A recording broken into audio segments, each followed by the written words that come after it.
that is also virtualization. So getting further, we ask that why do we need to virtualize?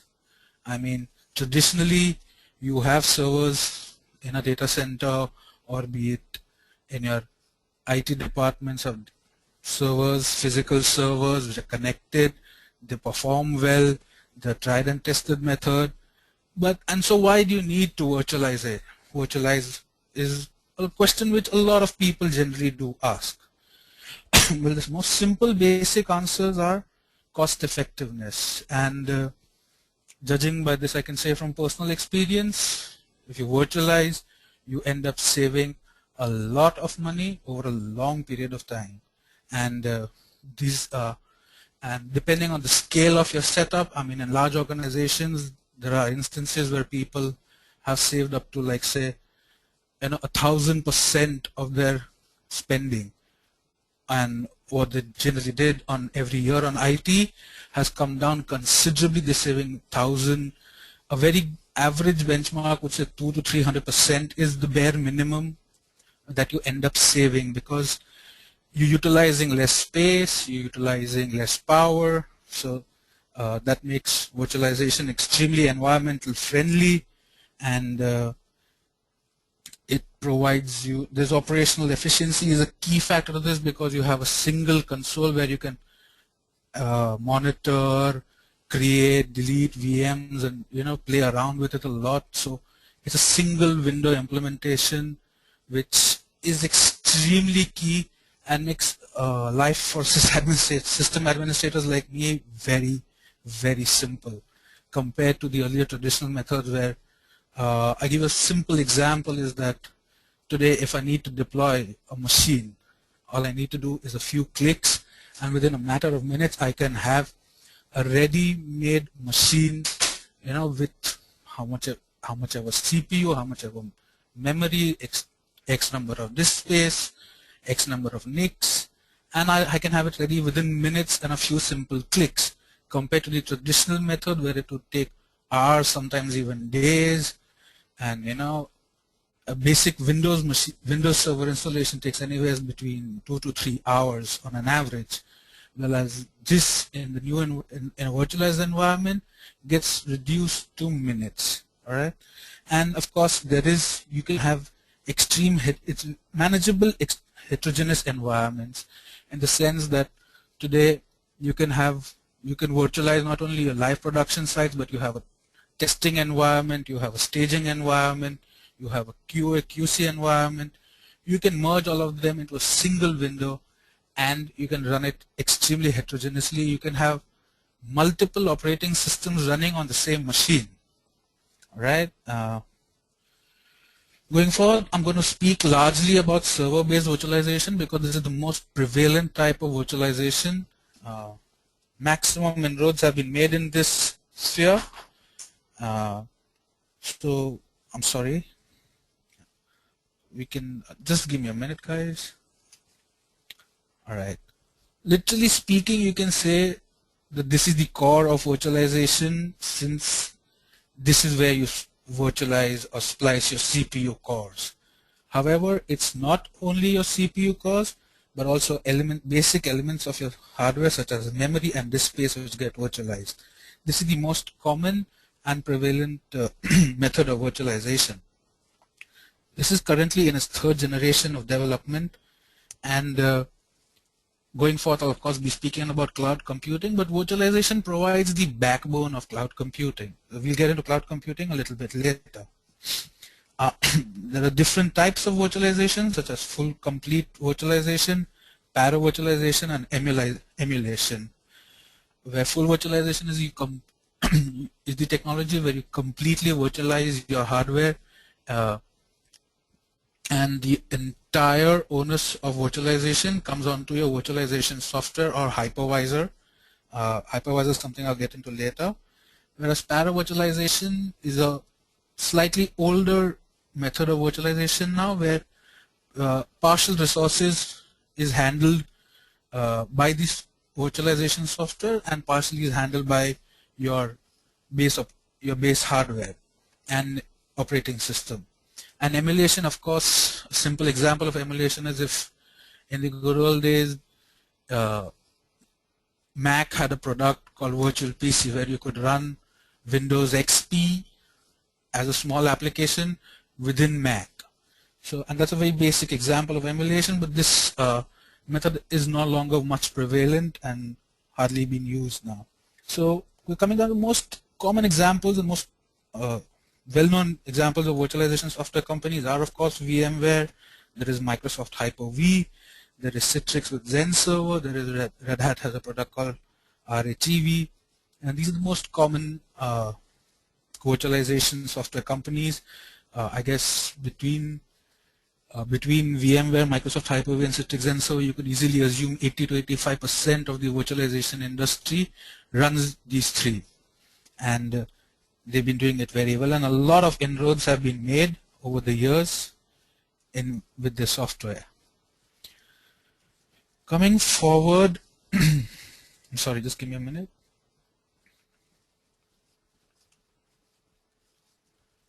Oh, this stuck. All right, this is a small diagram representing the two different main types of virtualization. That's para-virtualization and full virtualization, wherein the example over here is, if you see the bottom layer, the MMU is your hardware. That's the server, the physical server, which has a CPU, memory. This space, of course, we'll get into later.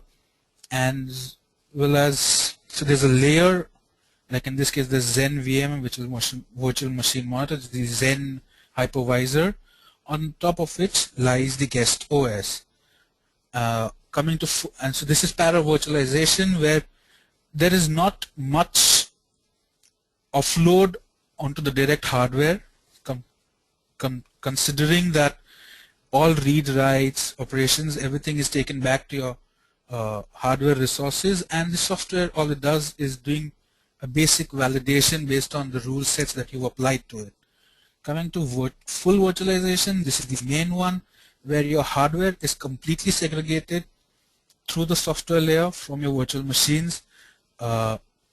Everything is handled by the hardware, is handled by the software, by your VMM. This is what provides. There's a lot of rules which can be applied. There's a lot of different methodologies which you can apply in this. And going forth, this is at the heart of the server-based virtualization lies the hypervisor, which is the code set, the actual code set which handles virtualization, which takes your physical resources and contains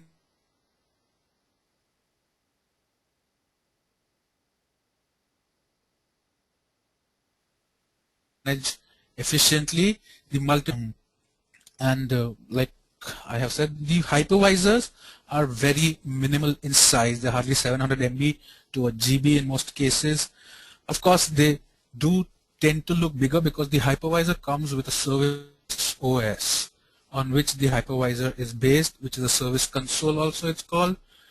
These kind of, you can say, work to around 4 to 5 GB with various vendors, but predominantly they're just a service console. So it's just a console where if you need to log into and run certain hypervisor related commands, so it provides you that interface. All right. But the key thing is your hypervisor. In fact, now there are certain companies where you can actually, if you have a USB port on your server, you can load your hypervisor on a USB port and run virtualization through that. So it's extremely flexible and extremely easily manageable. All right, so the best part about virtualization and full virtualization especially is that you can do resource allocation such as CPU, memory, disk space. It can be done on the fly. In fact, most latest operating systems, you don't even need to shut down your virtual machine. I could just go in the back end and say, suppose I wanted to add 2 more cores to an existing virtual machine. I can go in the back end. Suppose it's existing is 2, I can add 2 more, make it 4. I can add 4 or 5 GB more memory, and of course disk space, and everything can be done on the fly. With predominantly, I'm going to use the example of Red Hat and Windows. When the latest of versions of their operating systems, it can be done while the machine is still online, and an end user would never realize it. You wouldn't be even able to see the difference. And so suppose I'm running out of resources, I can immediately go and in a matter of seconds literally increase CPU, increase memory, and that gives extremely flexible environments to companies so that you can optimize on resources. So suppose a good example is you're running a website, and you suddenly suppose you're running a news website and there's been an earthquake or there's been a certain death or something, and you suddenly realize there's going to be a lot more traffic coming onto your website, and you require more resources, so you need more CPU, you need more memory. You can do it on the fly, while the site's being updated or while people are accessing it, and you would never come to know. All right, but however, everything is not hunky-dory, and when it comes to reducing resources on VMs, so like suppose I have increased this, and the most prevalent problem is with disk space. Disk space, once added and once utilized, I may empty out and free out the disk space, but I cannot reduce the disk space in virtualization. Most vendors claim that it does work, but a practical scenario isn't very prevalent where actually you reduce the space in a VM. But these limitations do not exist with the virtualization software. They're more to do with the operating system, with the operating systems that are there out there. They do not let you decrease the space while you're in production. So this is one drawback that is there, and it's a pretty serious drawback. If that is, it can impact you in terms where you have limited space and you need to optimize on space, so you got to be careful before increasing space. And a simple fact is that server-based virtualization helps IT managers reduce deployment from weeks and days to literal minutes. I mean, I can give a practical example where we have a template for a virtual machine which is approximately 8 GB in size, and if I need to give a VM to my application team and they want a fresh OS install, it takes me hardly 2 to 5 minutes, to deploy a 6 GB VM. Of course, deployment times predominantly vary with the size of the VM. So because a VM in the background is actually a folder which is created on your storage, to explain it in bare simple terms. And so the larger the size, of course, is going to take that much longer to copy and deploy. So suppose a 100 GB VM is going to take you, say, 30 minutes, but traditionally speaking, I have a VM, the OS gets corrupted for some reason, which is a very common scenario. Earlier, you would have to go back, reinstall the entire OS, reinstall all the drivers, reinstall your app, reinstall all your settings. Whereas today, if you're running a virtualized environment and you have a template ready, wherein you've already done your OS level settings, you've installed your application, you've done your application level settings, you can have a new instance in a matter of minutes, literal minutes.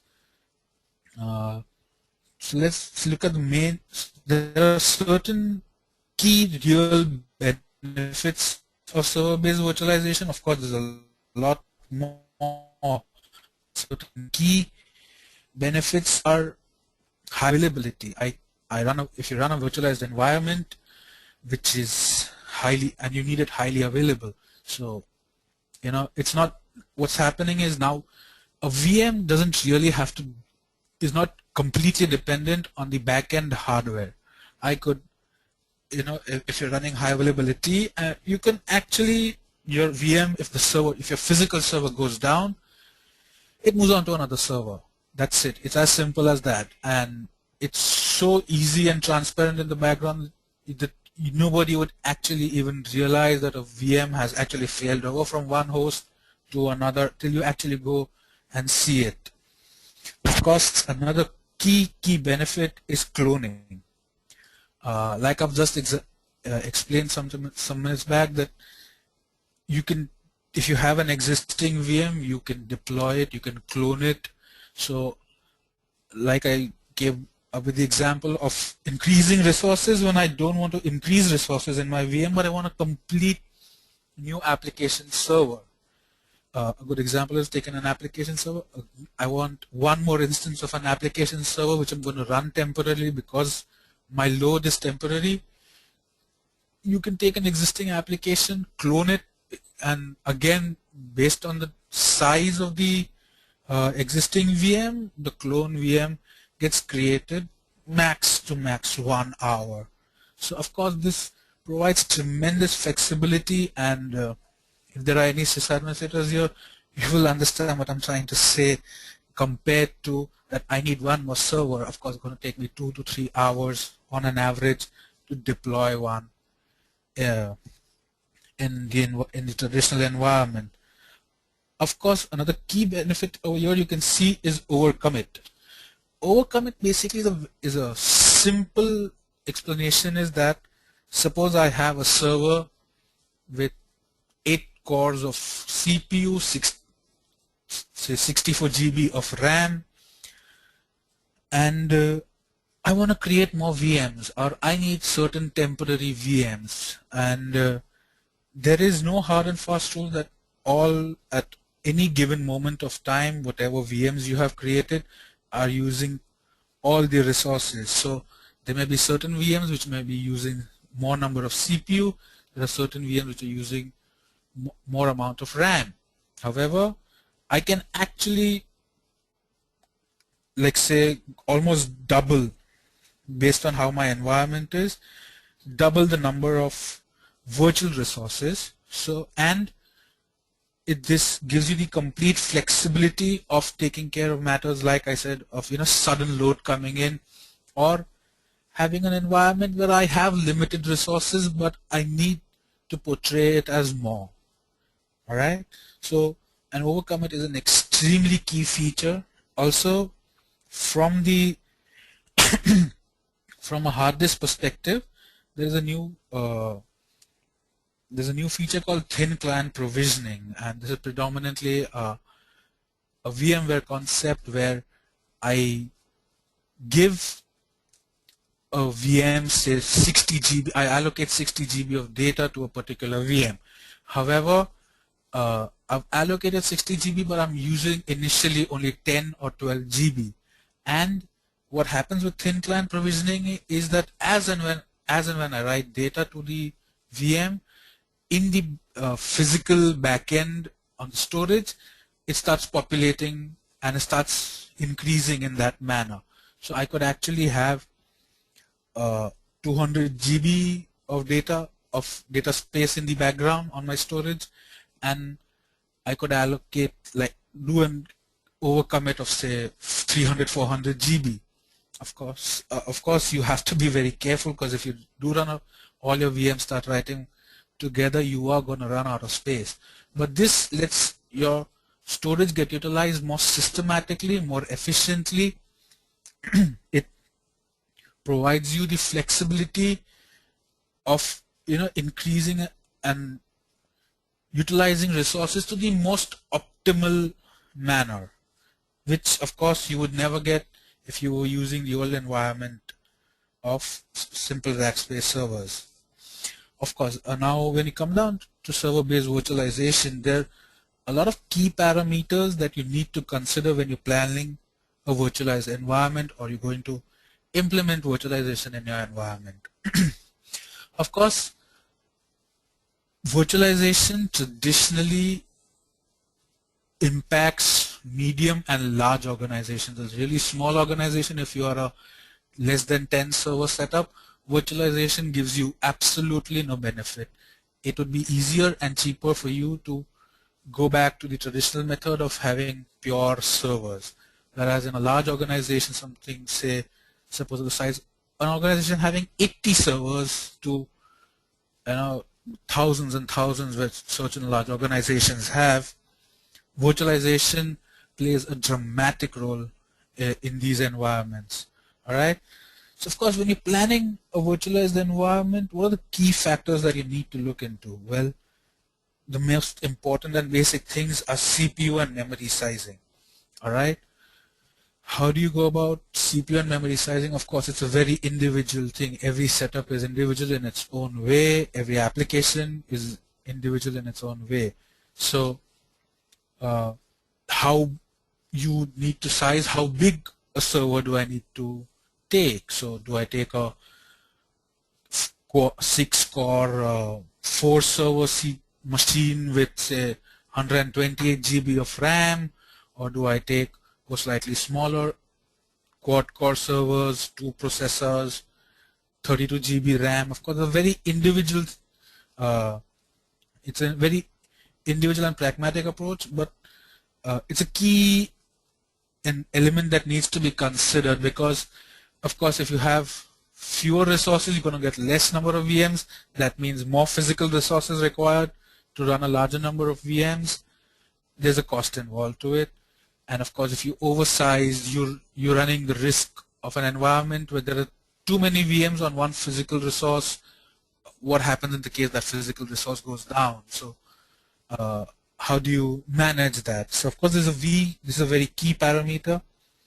A common mistake made while considering or planning virtualized environments is NIC cards, NIC cards on your servers. Most vendors suggest that you take a gigabit card per VM that you are using on the server. So suppose I intend to run 4 virtual machines on a server. You look at 4 NIC cards, you're going to look at 6, then you need 6 NIC cards. Of course, now with the advent of high-speed NICs, in the sense that you have a lot of NICs, a lot of servers which come with 10G connectivity, you can reduce this drastically. So you have a 10G backbone at the end. You can take you can put multiple servers. In fact, we're operating in an environment where we're using 10G ports. On an average, we're using 12 physical servers and an approximate of 50 to 60 VMs per 10G port. And of course, this is a very key parameter. Also, you need to consider your application environment. What kind of networks are you using? Are you using a single network? Do you have multiple networks? Are you in the same single VLAN, multiple VLANs? So this, of course, is a key parameter which needs to be considered, very often overlooked, which leads to a lot of problems when you actually implementing your environment, and creates a lot of bottlenecks at that later stage. All right, and can take your whole project and delay it by quite some time. So this is a very key parameter. Most common misconception that it doesn't matter. Of course, it's a given that when you're doing virtualization, you have to do it on an external storage. Saying this, I say because you have software, all these softwares give you the high availability option. So take an example where I have a physical server, but I have installed and I'm running VMs from the local hard disk. Dude, your physical server goes down, your VMs are gone. They cannot fail over onto another physical resource. So a SAN is a must-have. It's a key component. The biggest mistake anybody could make is running virtualization on local hard disks of servers, is because traditionally, and I can say from experience, that when a server goes down, there's no guarantee that it will come up immediately or for a while. All right, so a SAN environment is key critical to virtualization. Of course, when you talk of external storage, uh, storage capacity planning becomes a key parameter, because the common benchmark which people use is, oh, I need 10 terabytes of data to run my virtualized environment, and that's going to be ample for me.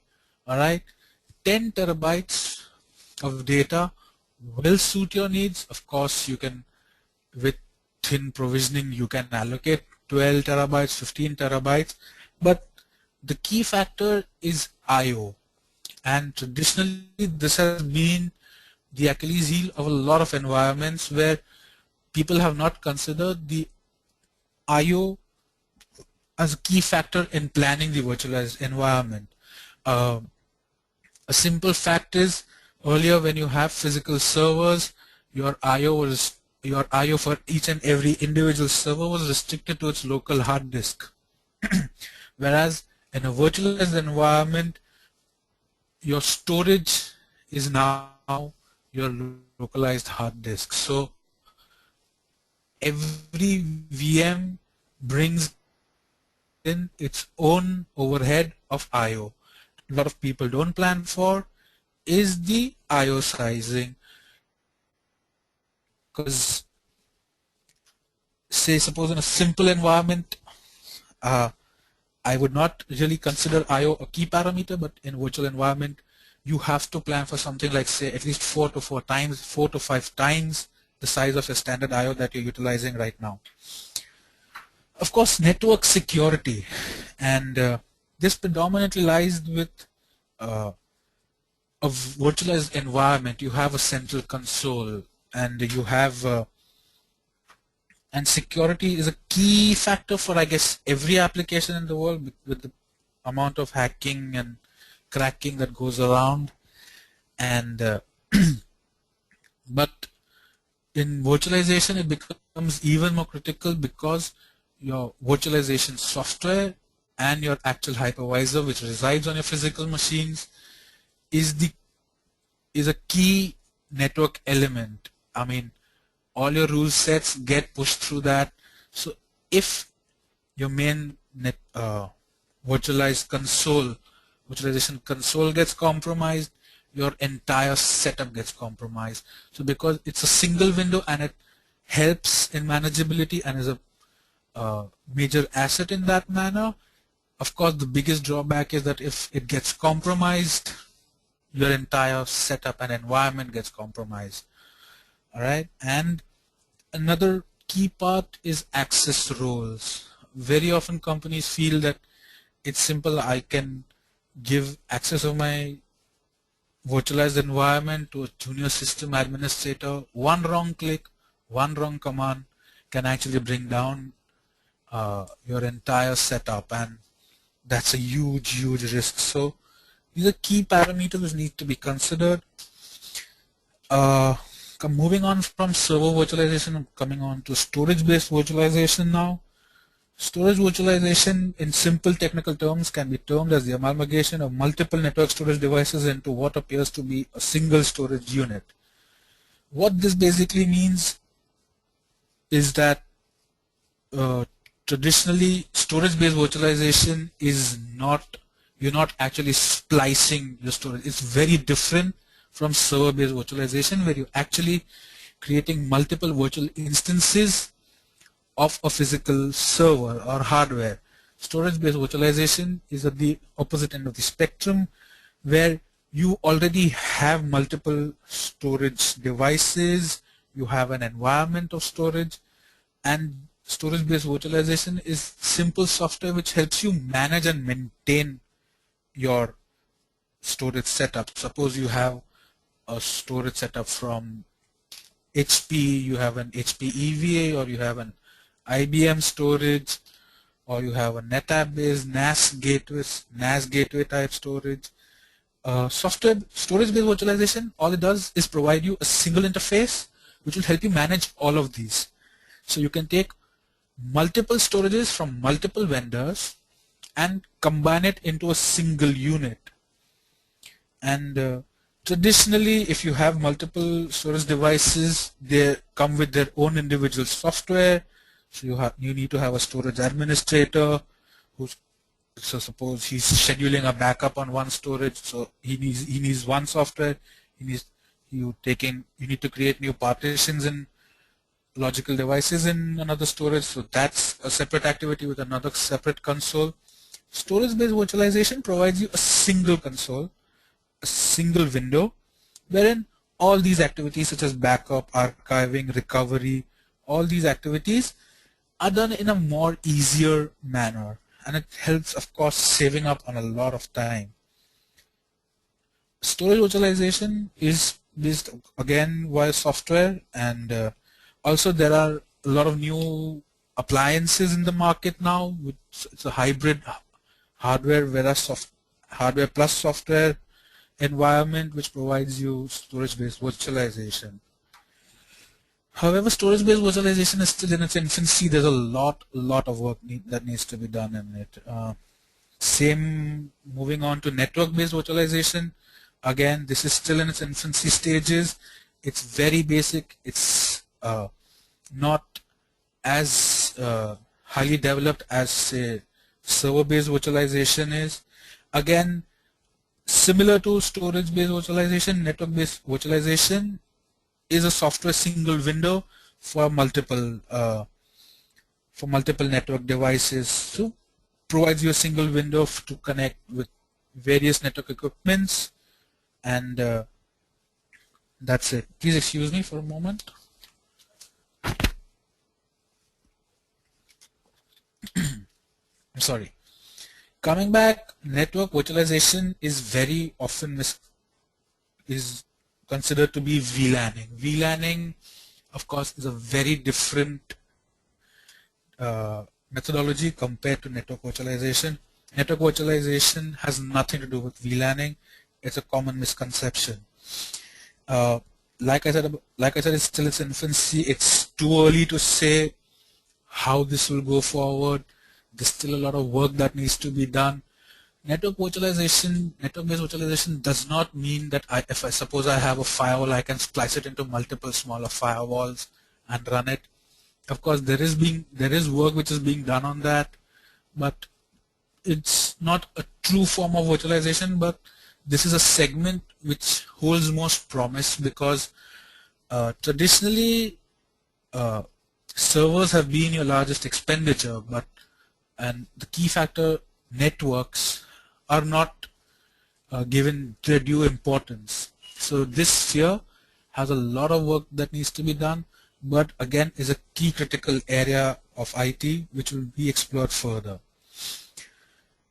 This is a simple diagram of network-based virtualization. It's a collaboration of all your applications and devices into a single window, which provides purpose. And of course, you can do network-based virtualization. Helps you span across multiple LANs, multiple WANs of your organization, depending on size.